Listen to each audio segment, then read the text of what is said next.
¿Qué tal? Soy Augusto de la Chuleta Osler y bienvenidas y bienvenidos otra vez a una nueva chuleta, a una nueva ilustración. Gracias por pasarte por Twitter, por Instagram, por el blog, por lachuletaosler.com, por YouTube.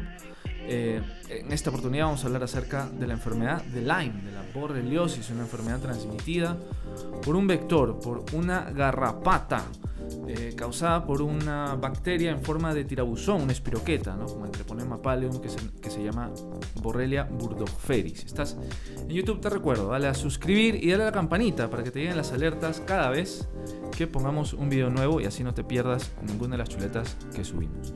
Repito, puedes pasarte por Instagram, por Twitter, por el mismo blog, lachuletaosler.com, y aquí en YouTube, por supuesto, donde vas a ver los videos en la más alta resolución. Decirte que tanto en Instagram como en el blog vas a encontrar las ilustraciones en la máxima resolución para que las puedas descargar totalmente gratis. Todo es gratis para que lo puedas guardar en tu móvil, para que la puedas compartir por WhatsApp con tus amigas, con tus amigos, y así puedes tener un resumen rápido de todas estas cosas que a lo mejor te pueden salvar en un examen y que a lo mejor te pueden ayudar a recordar cosas cuando estés en consulta con tus pacientes.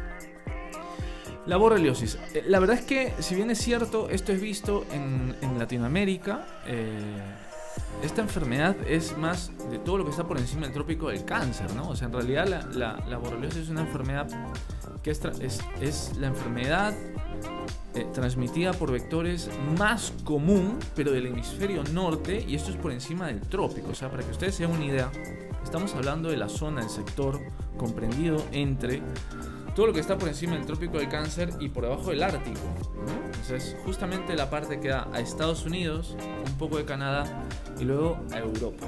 Y es verdad, Rusia, esa parte de Rusia que es Eurasia, y luego Asia central, ¿no? La parte central. Entonces, es verdad que si a lo mejor en un contexto latinoamericano, a lo mejor no vamos a estar muy familiarizados, pero pues vale la pena tenerlo en cuenta, sobre todo si vamos a visitar la zona de Estados Unidos, sobre todo los bosques donde están los huéspedes finales, que son venados, y luego si estamos en contacto con huéspedes intermedios, ¿no? Animales silvestres como pequeños roedores, liebres, ardillas, ratas, y luego aves pequeñas, ¿no? Como a lo mejor perdices, como palomas, como pequeños halcones, etcétera, que son huéspedes intermedios de la borrelia y de la misma garrapata del Ixodes.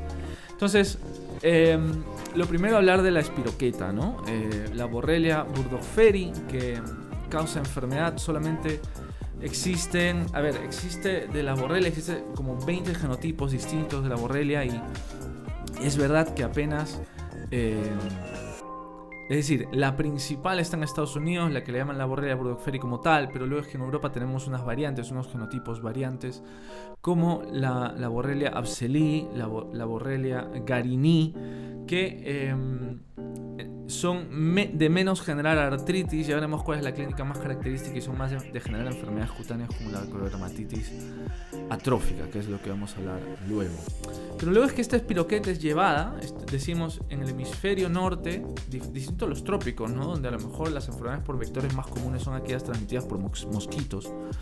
En el hemisferio norte la enfermedad más común transmitida por vectores es la borreliosis, y es justamente transmitida por esta garrapata de la especie Ixodes, ¿no? Y luego, de la misma manera, hay el más común es el Ixodes scapularis, que es en Norteamérica, pero luego está el Ricinus en Europa, el Persulcatus, que es el ruso, y decir que el huésped final es el venado, pero repito, es verdad que existen huéspedes intermedios, o sea, antes de que la garrapata sea adulta y finalmente termine hinchándose de sangre en un venado y ponga sus huevos, en su estado de larva o en su estado de ninfa juvenil, estará en otros huéspedes como pequeños roedores, decíamos, y pequeñas aves. Luego ahí se alimentará pequeñito, y ahí es donde puede coger la borrelia de animales que tienen la borrelia adentro.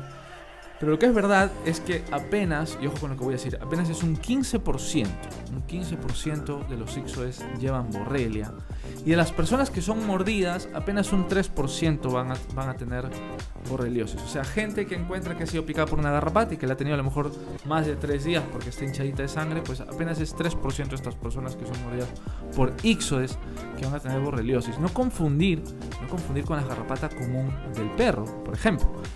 Estamos hablando de garrapatas que están en animales silvestres. Por ende, nos interesa en personas que están viviendo en el campo, que se dedican a la agricultura, que son cazadores y que viven en esta zona donde realmente es endémica la enfermedad y las garrapatas. Es verdad que cada vez tenemos más incidencia. Estamos hablando de 300.000, 250.000 casos al año de borreliosis. Tanto en Estados Unidos como en Europa, donde a lo mejor esto eran menos dígitos hace 10 años, hace 15 años, y aparentemente este aumento en la incidencia tiene que ver con la invasión del hábitat y el cambio climático también. Nos estamos expandiendo, las garrapatas están más arriba, más abajo y también a una mayor altura. La clínica es la que nos va a dar las claves diagnósticas de la enfermedad. Y cuando digo la clínica, no solamente las características clínicas, sino la historia clínica, ¿no? El hecho de que la persona haya estado a lo mejor de excursión, o a lo mejor trabaje en el campo o se dedique a la caza, ¿no? A la caza. Lo principal en términos de clínica es la piel, el tejido nervioso, tiene un neurotrofismo importante, la artritis y el corazón. La enfermedad es capaz de producir carditis, pero ojo, no una endocarditis, no es una fiebre con soplo, no. Ojo con lo que voy a decir. Lo primero es la piel. La lesión típica, la que aparece en las preguntas de examen, el eritema migrans, puede ser o no en el lugar de la picadura, o puede ser que la persona no recuerde que ha sido mordida por una garrapata. De hecho, ojo con lo que voy a decir ahora, 50% de las personas que tienen clínica compatible con Lyme no recuerda haber sido mordida por una garrapata. Pues el eritema migrans es una lesión macular, es decir, yo la puedo tocar pero no la voy a sentir, pero la puedo ver. Es una mancha redondeada de distinto diámetro, puede ser pequeño, puede ser muy grande, muy extensa, y puede tener una lesión central, puede tener una lesión ulcerativa, o puede tener una lesión vesicular central, o pueden tener múltiples vesículas que suele tener que ver con una sobreinfección bacteriana en esa parte de la piel. Pero lo más llamativo es, sobre todo en Europa, y por eso es importante en el contexto español, que blanquea el centro. Entonces tiene este aspecto de diana, ¿no? Tiene este aspecto de blanco, como un centro un poco más oscuro, una periferia rojiza eritematosa, pero un centro que está blanqueando. Eso lo llaman eritema migrans, pero es verdad que, por ejemplo, en Norteamérica no blanquea. Y es verdad que cuando la enfermedad es local es uno solo, pero es verdad también que la enfermedad, una vez que empieza a diseminarse, estamos hablando de espiroquetemia, no genera pues una respuesta inflamatoria brutal como una sepsis. Lo que sí genera inicialmente es un eritema múltiple, o sea, eritema migrans múltiple. Lo que vemos es la persona puede venir a consulta con múltiples lesiones de tipo eritema migrans. Es verdad que la versión americana, la Burgdorferi como tal, en sensu estricto, como ponen en los libros, puede causar pues una clínica, un síndrome constitucional leve, ¿no? Mialgias, fiebre, malestar general, sobre todo que a veces la garrapata, el mismo ixo descarga anaplasma y puede producir anaplasmosis, que sí que genera un síndrome constitucional y puede haber una coinfección. Y no menciono más porque el tratamiento es igual para ambas enfermedades. Entonces, cutáneo, ¿verdad? Eritema migrans, pero luego también es verdad que genera unas lesiones como nodulares en el lóbulo de la oreja, en el pezón, en el escroto, incluso en axilas, o en el mismo cuerpo, una lesión que se llama linfocitoma, una lesión nodular, violácea, eritematosa, poco dolorosa.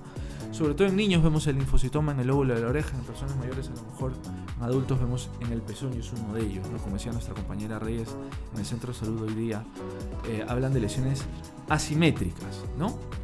Entonces, eritema migrans, linfocitoma. Y luego la neuroborreliosis, que es muy importante porque se puede producir de distintas formas. Y ojo, porque hay un trofismo por los nervios craneales. Una borreliosis puede presentarse con diplopia, con parálisis facial, o sea, una neuritis, ¿no? Y cuando hablo de neuritis no estoy hablando necesariamente de dolor, pero estamos hablando de déficit neurológico, o sea, una parálisis, ¿no? Entonces puede haber diplopia, puede haber parálisis facial, que es bilateral, alucinante, ¿no? A ver, voy a ser un poco gracioso aquí, pero la parálisis facial bilateral sería como que se caen los dos lados de la boca y luego al decirle al paciente que cierre los ojos, lo que hacen es que se miran para arriba, porque En una parálisis facial, el músculo que cierra el párpado deja de funcionar, entonces el ojo se queda abierto. Sobre todo en niños, parálisis facial bilateral, puede haber alteraciones del hipogloso, por ejemplo. Y luego también puede haber un debut con meningitis, ¿no? Una meningitis que es linfocitaria, o sea, cefalea, con rigidez nucal, hacemos nuestra punción lumbar pensando en meningitis y vemos que no hay bacterias, o mejor dicho, no hay bacterias típicas de meningitis y lo que encontramos es espiroqueta.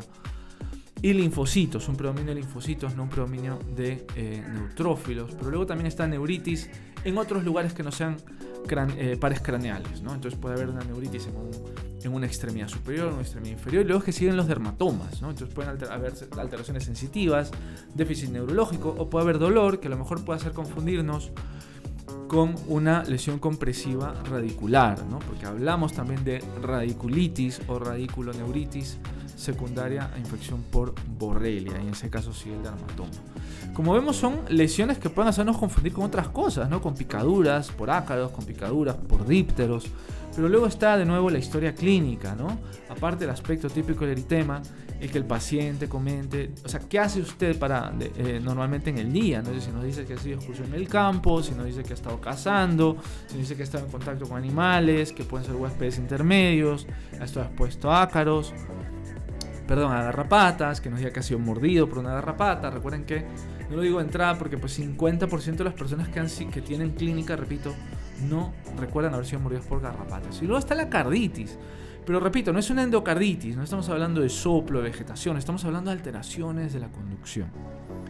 La carditis por borreliosis produce alteraciones de la conducción del nódulo auriculoventricular. Entonces lo que el paciente puede tener es, imagínense un cazador que viene por presíncope, hacemos el electro y lo que tiene es una prolongación del PR, ¿no? Hasta incluso 7-8 cuadritos, por encima hasta de 300 milisegundos.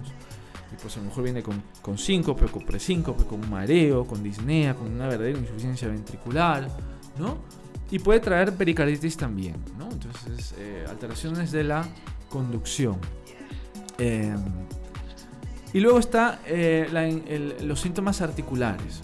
La borreliosis produce una artritis. Esto puede ser un síntoma tardío, pero puede ser un síntoma no tan tardío tampoco, pero es una monoartritis de rodilla, que pues nos hace confundir diagnóstico diferencial con otras artritis sépticas. Así que, de nuevo, hacer una buena historia clínica que a veces puede persistir incluso con el tratamiento y que puede prolongarse, puede ser una manifestación, repito, tardía. Alguien que ha sido infectado con Borrelia y no lo supo durante años y tiene de repente una monoartritis con mucha sinovitis, con gran derrame, que incluso a veces después del tratamiento antibiótico persiste y se convierte en inflamatoria, ¿no? Tipo reumatológico. Y luego la otra manifestación cutánea, que no le he puesto con las otras manifestaciones cutáneas porque lo que quería que quede claro, era que es una manifestación tardía, que es la acrodermatitis crónica atrófica.